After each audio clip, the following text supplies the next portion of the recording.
Hello all. This is a small talk on the opinion of an average Indian who has a little bit of geopolitical knowledge about the happenings in Ukraine.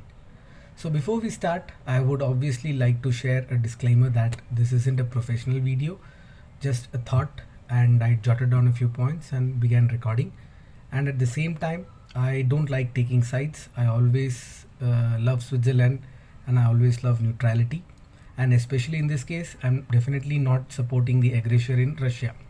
But at the same time, I also don't blindly believe that Ukraine is innocent, that they've been caught unaware. So without much further ado, let's begin. So most of us would have watched a lot of videos, read quite a few articles, and are aware by now that what is the history, what has caused this certain movements, and what everyone has a view on how Putin has decided to attack and whether it's right or wrong and so on and so forth. And the history of Soviet Union, many of us love it, a few of us hate it, or the other way around. So cutting further, according to me, this particular issue began way back in 2013 when Putin annexed Crimea. You can say either annexed, or if you're really loving him, you can say that there was a referendum and people really loved Russia, so he came in and swooped down and saved them, and democracy was restored, so on and so forth. The idea was all about Sevastopol port, and he got it. During that time, the kind of sanctions, alleged sanctions that were put on him, were just like a rap in the knuckles. He was able to build a war chest for the last 8 years since then, and nothing really ever happened to him. There were some protests.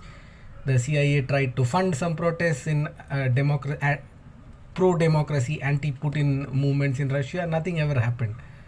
While at the same time, there has been very strange happenings in Ukraine.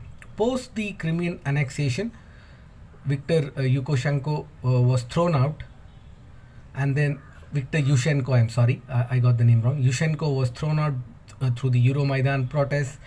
And then there have been a lot of covert funding by the CIA. I'm not saying this. A lot of defense experts have written a lot of articles on this. So America has played its hand heavily to ensure that some sort of stability issues were created in the region so that they could some way bring down Putin.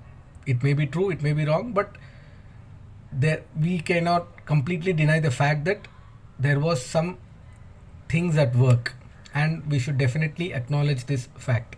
And since Biden's re-election, and since Hillary's loss, not since Biden's re-election, since Hillary's shock, if you like to call it, shock defeat to Trump in 2016, Americans somehow believe that Russians meddled in their elections. Now, I find it very funny because for once, America is a superpower, the lone superpower remaining after 91. If you don't regard China as one, I don't regard China as one. So according to me, my worldview, they are the only superpower. They go everywhere and interfere in every country, either to bring democracy or to restore democracy or to save somebody. You may take it however you want. And they claiming that, and they have the most advanced technology, they have the most advanced surveillance mechanisms, and they claiming that Russia somehow meddled in their political system and election is a mockery of American democracy, it's a mockery of American people. And for once, see, all this big tech and all is very famous in pockets of America. Knowing America, there are some rural areas within America where nobody gives a damn about what your New York Times or Washington Post or any other article says, or they don't even know who the hell Putin is. There are quite a few rednecks in America, which predominantly, I'm sorry for the use of the word rednecks, but that's an American term. They voted Trump to power for various reasons. Now, since then, the kind of anti-Russian feeling that these woke liberals have had a very debilitating effect. Added to the fact that their hasty withdrawal from Afghanistan, I mean, it was like between the tails between their legs. They just ran. I don't know whether it was a strategy or whatever was it, but the optics of that could have been managed better. And since taking power, Biden has been spewing venom against Putin. He should realize that he is not in his senator days when the Cold War was pretty much on. If you have ignored Putin, he would have remained calm. The man had been calm for 8 years, building up his forces. So we could have at least averted this catastrophe and postponed it by a few years. Now that doesn't happen, right? Okay, now let's come back to Ukraine. Now that these guys have attacked, let's talk about the defense of Ukraine for a while. Now people are saying Volodymyr Zelensky, or I don't know what is his second name, how to pronounce it, Volodymyr chap. He's a comedian turned leader. He has not had any political experience. He understands the pulse of people. He's been the leader, so on and so forth. Now, which leader cries like a baby here? I mean, he has been a president for 2 years.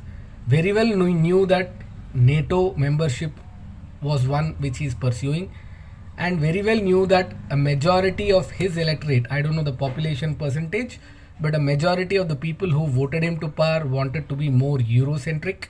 So he wanted to join the European Union, and he also knew, he would have known that this would irk Russia to no end. So when such things are at play, a smart chap would have tried to build up his arsenal, would have tried to build up his defenses to such an extent that they could have slowed down the advance. Now Russia attacked on, I don't know, Thursday, Friday. By Saturday they were at the gates of Kiev. Sorry, I don't think this is any sort of defense preparedness. Then asking people to make Molotov cocktails and then crying when Russians attack the civilians. Similarly, saying that civilians can get themselves armed, and there are reports that some civilians are firing from residential buildings. That's why Russia is smoking them, and then crying hoarse that this is genocide isn't going to cut it for me at least. I don't know, majority of people may still feel that this is bravery, but when you are in a do or die situation, everybody shows the ultimate courage. You, me, anybody will show that ultimate courage.